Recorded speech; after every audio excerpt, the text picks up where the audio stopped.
Welcome to Crossroads. My name is Jeremiah Fair. I'm the lead pastor in the interim until we have our new senior pastor, Lee Towns, who will be here, Lord willing, in the middle of February, which we're super excited about. But this morning, we've been studying this kind of fun series about Christmas and about Jesus' genealogy. Kids, if you don't know what the genealogy is, big church is normally boring. Okay, kids? Okay, I know you think that.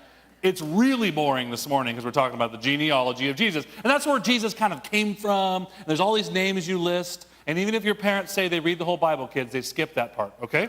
They just do, because it's really boring and they don't know how to say any of the names without making them sound like bad words, okay? So we're studying some of those names this morning in the hope that we can know what Jesus was like. Now, you have to know something about me. I hate Christmas. I'm a Scrooge. The other afternoon, Chris was doing a party with some of our folks in our ministries here and said, "Isn't it sad for those who hate Christmas?" And I'm like, No, I hate Christmas. I do. I'm a total Scrooge. I'm known as a Scrooge. Because here's what I know. I know Christmas is a time where I sprint from December 1st until December 25th. Then on December 25th, when I might get a modicum of rest or relaxation, my children will get one of two presents, probably from their grandfather Fair. Okay? They will get something that's so loud I want to punch myself in the face for the rest of the day. Or they'll get something that shoots a projectile. It doesn't matter what it is, Nerf gun, BB gun, rifle. It doesn't matter. They will get something, and it will take the rest of my day of dealing with them shooting at me or banging drums, and I know what that day is like. Now I joke, but I think I was really analyzing why I don't like Christmas this week, because I like the idea of the Christ Mass. I love the idea of a season separated for who Jesus Christ is. But I have a hard time with Christmas. And I think my entire life from 18 on has been this is my busiest time, where what I worry about during Christmas, I came from retail and I came into the church world, and for one whole month, I focused completely on loving other people, serving them, making sure they have a great experience, making sure we have great parties here for people, great church services. And in that entire tension, my work has always gotten busier, but it's always been about focusing on other people. And I think that most of us live for this time. We actually live for other people, don't we? I'm not a person that thinks many of you are out there just spending money because you're so selfish. No, you're out killing yourselves in line on Black Friday with crazy people stabbing each other because you're trying to get your grandkid a gift or your son or daughter a gift or your parents a gift. We're out living for other people for like a whole month. And we want to get the right gift, and we want to find the right thing. And for one whole month, we think about other people, and it's really cool for that reason. We have great offerings at church. We may serve the homeless. And we live this busy, sprinting life. And I think that season of worshiping at the altar of each other first may create a bad thing in our lives during Christmas. And that may be one of the reasons I have a hard time with Christmas. And so in looking at who Jesus is, we've been looking at his genealogy. We looked at the wanderer who Nahshon was during the time of the exile. We looked at Ruth and who she was and her courage and her ability to follow God.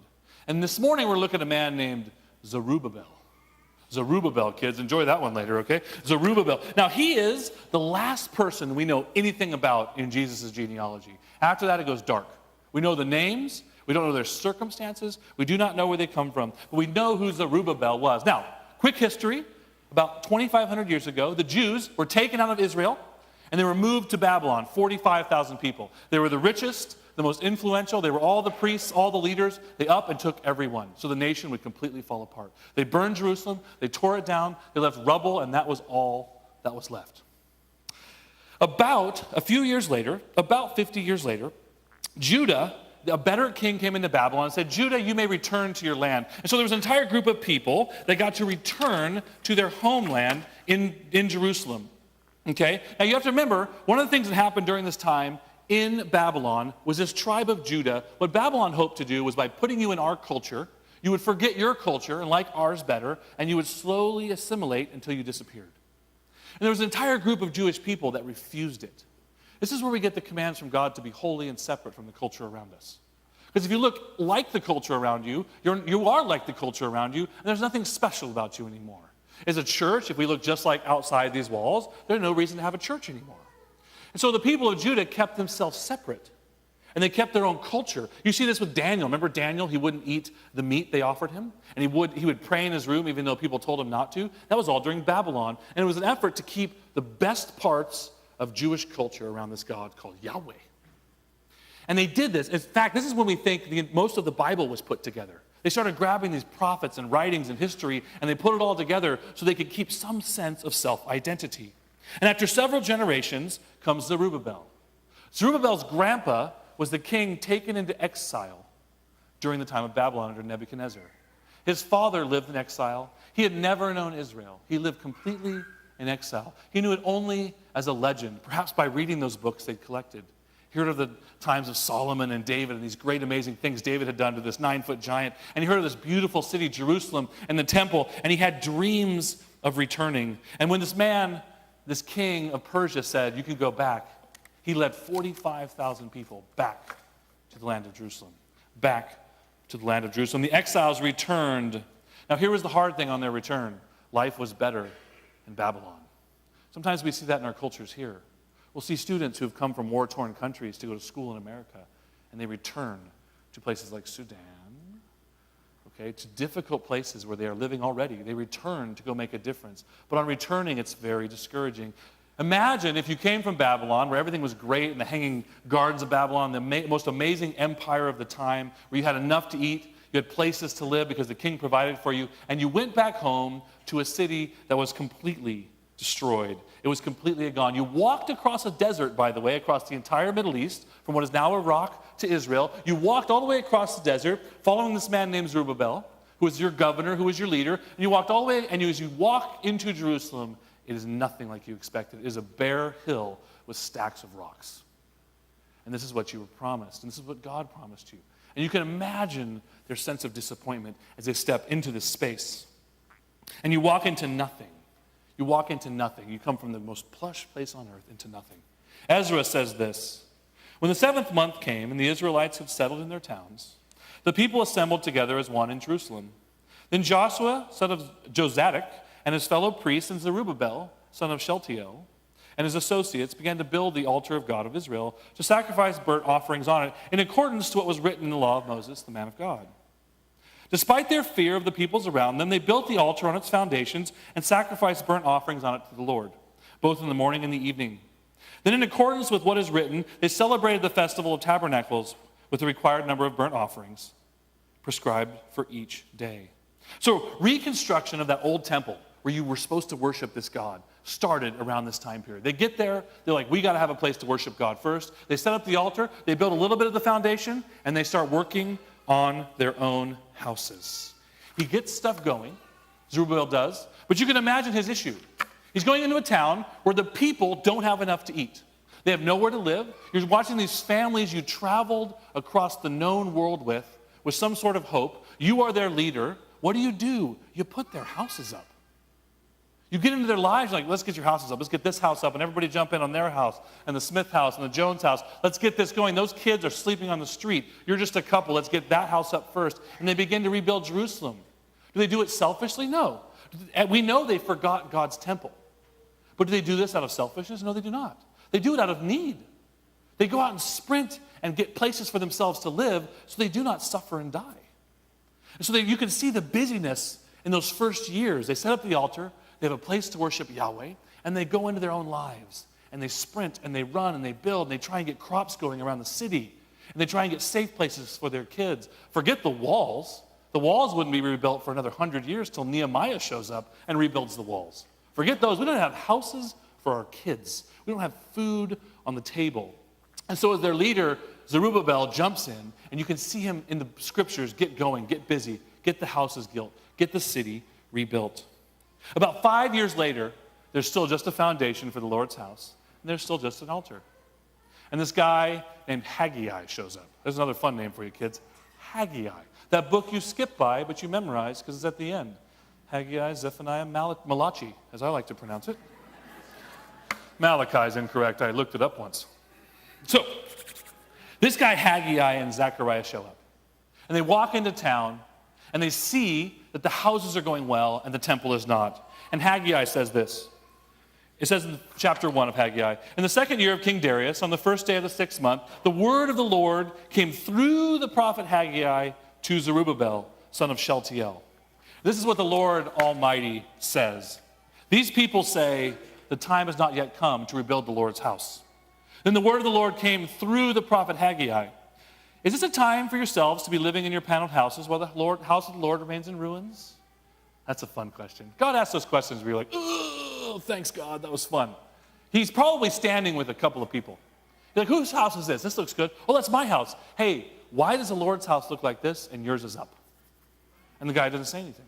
Now, if it was me, I would go, who are you to judge me? I got my house up for my kids. We have an altar. That's enough. I got my house up for my kids. My kids were starving on the streets. You weren't here, Haggai. You just showed back up again. Who are you to walk into the city and tell me what to do? Who are you to walk into the city and tell me that I couldn't provide for my children? Zerubbabel could do the same thing. Look, we got to have people that could live to worship that God. So we got the altar up and we got busy on the city.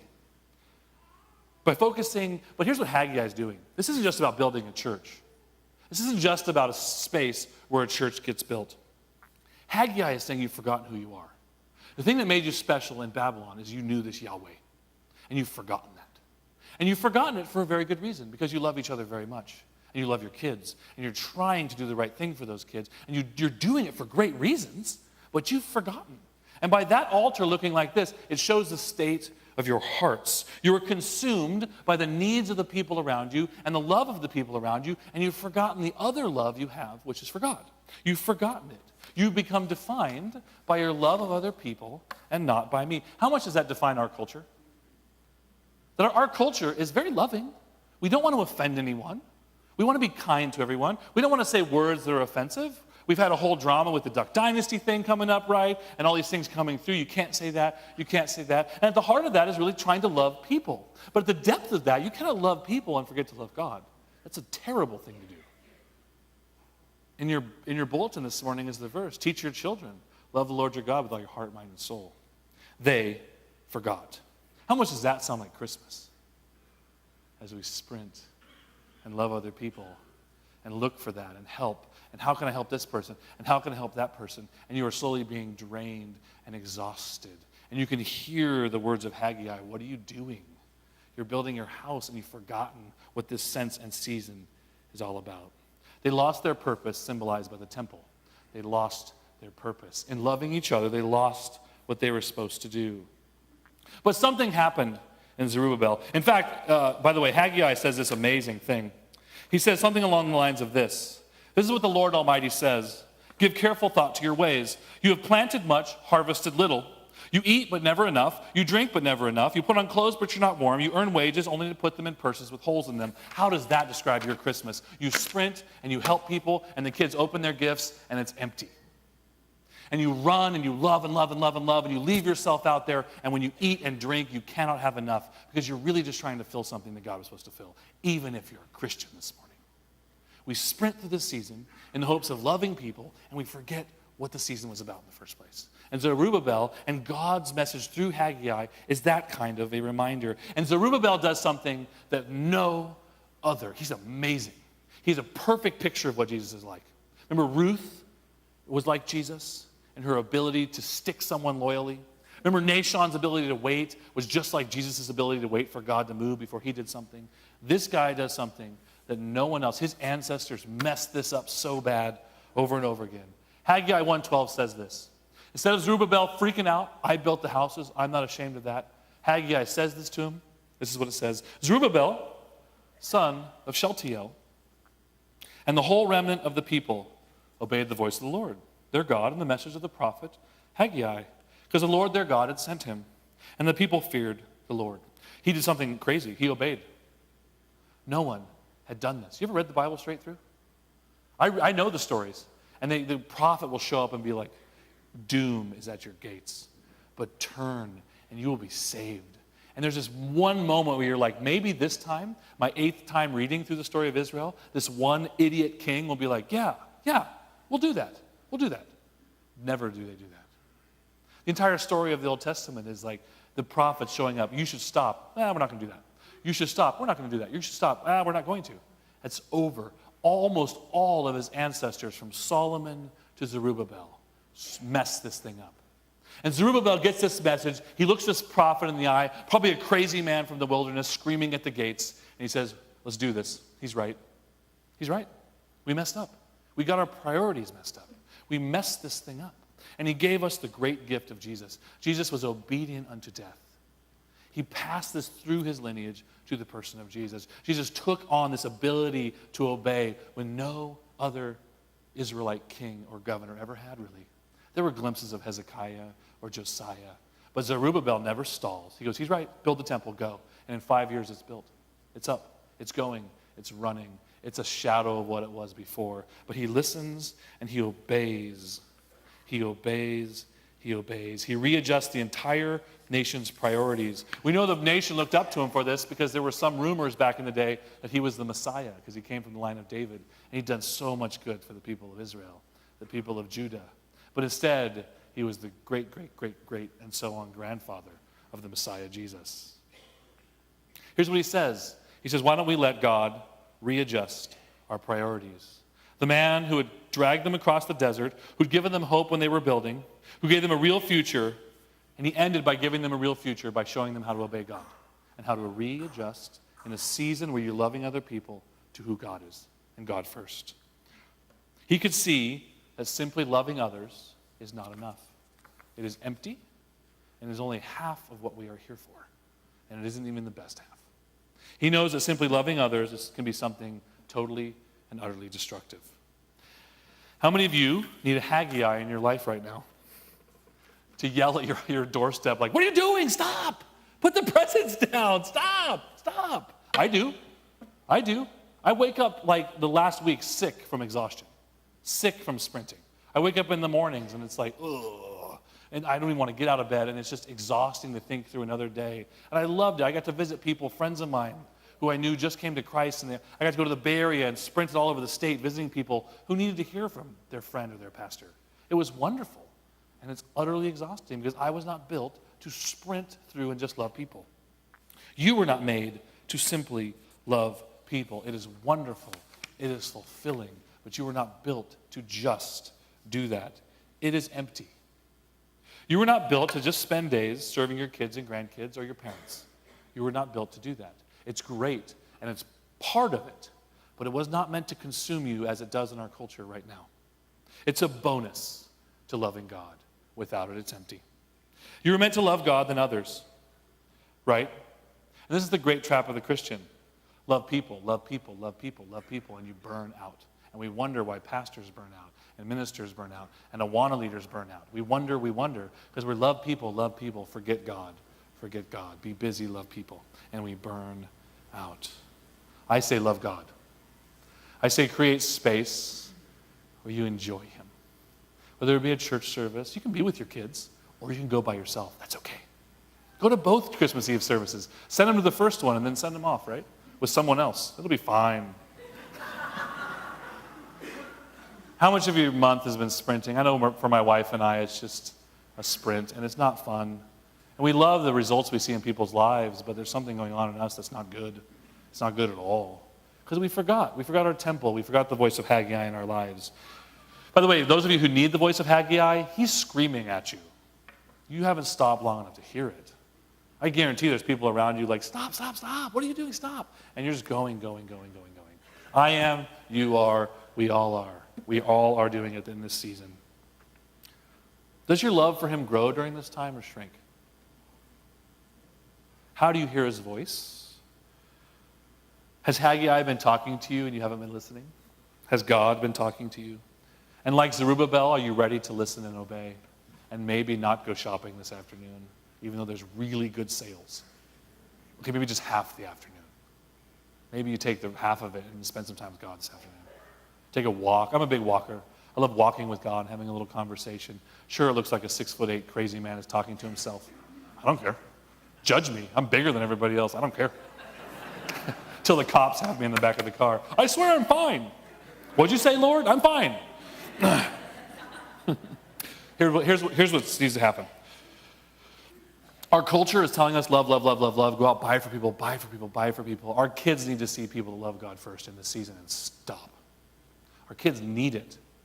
Because it's only getting worse from generation to generation, the sprint during Christmas. Imagine how bad it's going to be for them when they're our age. They need something different. They need a different model. They need something different.